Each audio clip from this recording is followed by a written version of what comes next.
જય દ્વારકાધીશ વિદ્યાર્થી મિત્રો, આ વિડીયોની અંદર એસાઇનમેન્ટ બુક 2025 જાન્યુઆરીની પરીક્ષા એટલે કે દ્વિતીય પરીક્ષા ધોરણ 11ના આંકડાશાસ્ત્રના પ્રકરણ 5 વિભાગ સી અંદર આપણે ચર્ચા કરવાની. બીજું તમને કહી દઉં મિત્રો કે જો તમે હજુ અમારી ચેનલ સબસ્ક્રાઈબ ન કરી હોય તો સબસ્ક્રાઈબ કરો, વિડીયોને લાઈક કરો અને શેર કરો, જેથી તમે અમારા આવનારા વિડીયો પણ મેળવી શકો. વિભાગ સી પ્રકરણ નંબર 5 વિષમતાનો પ્રકાર, સરેરાશના માપ તથા ચતુર્થકોના સ્થાન આકૃતિમાં દર્શાવો. તો અહીં તમે જોઈ શકો છો મિત્રો ધન વિષમતા અને ઋણ વિષમતા, જેની અંદર Q1 એટલે કે પ્રથમ ચતુર્થક, M0 બહુલક, M મધ્યસ્થ, X બાર મધ્યક અને Q3 તૃતીય ચતુર્થક.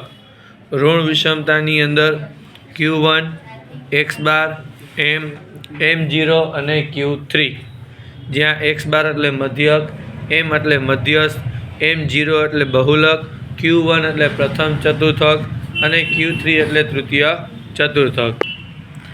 બીજો દાખલો છે, એક ધન વિષમ આવૃત્તિ વિતરણનો વિષમતાંક 0.75 છે. જો પ્રમાણિત વિચલન 20 અને મધ્યક 37.50 હોય તો મધ્યસ્થ શોધો. તો જે બરાબર સૂત્ર શું છે મિત્રો? 3 કૌંસમાં x બાર ઓછા mના છેદમાં s. જે એટલે 0.75, 3 x બારની કિંમત 37.5 ઓછા mના છેદમાં 20. 20 નીચે છે, સામે ગયા તો ઉપર. 0.75 ગુણ્યા 20 એટલે 15 બરાબર 37.5 ગુણ્યા 3 એટલે 112.5 ઓછા 3 ગુણ્યા m એટલે 3m. ઓછા 3m સામે ગયા તો વત્તા, વત્તા 15 સામે ગયા તો ઓછા. 3m બરાબર 97.5. m બરાબર 97.5 ભાગ્યા 3 એટલે 32.50. દાખલા નંબર 3 મિત્રો, એક આવૃત્તિ વિતરણમાં Q3 ઓછા Q2 બરાબર 2 કૌંસમાં Q2 ઓછા Q1 હોય તો જે શોધો. તો જેનું સૂત્ર શું છે મિત્રો? Q3 ઓછા Q2 માઇનસ બીજા કૌંસમાં Q2 ઓછા Q1 એના છેદમાં Q3 ઓછા Q2 વત્તા Q2 ઓછા Q1. હવે Q3 ઓછા Q2ની જગ્યાએ કિંમત મૂકો તો 2 કૌંસમાં Q2 ઓછા Q1 ઓછા Q2 ઓછા Q1 એના છેદમાં 2 કૌંસમાં Q2 ઓછા Q1 વત્તા Q2 ઓછા Q1. તો અહીં 2માંથી 1 બાદ કરો એટલે 1 અને અહીં 2માં 1 ઉમેરો એટલે 3. હવે 2માંથી 3 સામાન્ય કાઢો એટલે કે Q2 ઓછા Q1 શું થઈ જશે? ઉડી જશે. વધે શું? 1ના છેદમાં 3 એટલે 0.33. ચોથો દાખલો, એક વિષમ આવૃત્તિ વિતરણ માટે મધ્યક 40, બહુલક 46, Q3 વત્તા Q1 બરાબર 76, Q3 ઓછા Q1 બરાબર 20 હોય તો બાવલીની રીતે વિષમતાંક શોધો. તો સૌપ્રથમ મિત્રો જોશે આપણને બહુલક. M0 બરાબર 3m ઓછા 2x બાર. M0 46 આપ્યા છે, મધ્યસ્થ 3m ઓછા 2 ગુણ્યા 40, 40 × 80 ઓછા 80 સામે ગયા તો વત્તા, 46 વત્તા 80 એટલે 126.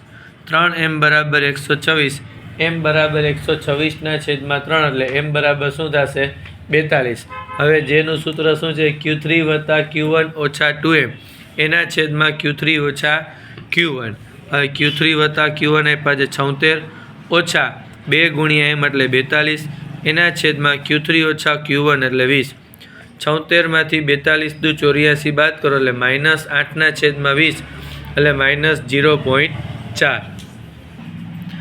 પાંચમો પ્રશ્ન છે, સમિત આવૃત્તિ વિતરણના લક્ષણો જણાવો.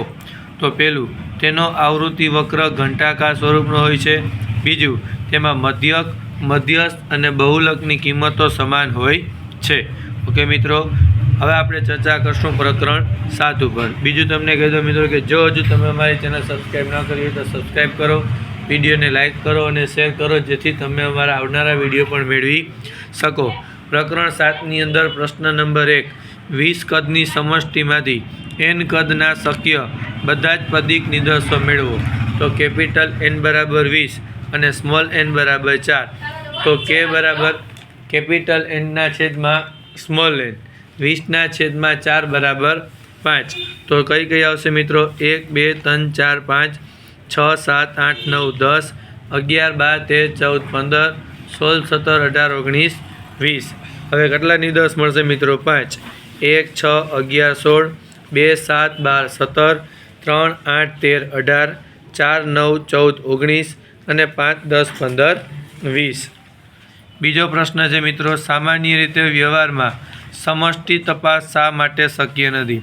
તો સામાન્ય રીતે વ્યવહારમાં કેટલીક પરિસ્થિતિઓમાં સમષ્ટિ તપાસ કરવી શક્ય હોવા છતાં પણ નિદર્શ તપાસને પ્રાધાન્ય આપવામાં આવે છે, કારણ કે સમષ્ટિ તપાસમાં વધારે સમય જોઈએ, ખર્ચ વધુ થાય અને વધુ માનવ શક્તિની જરૂર પડે.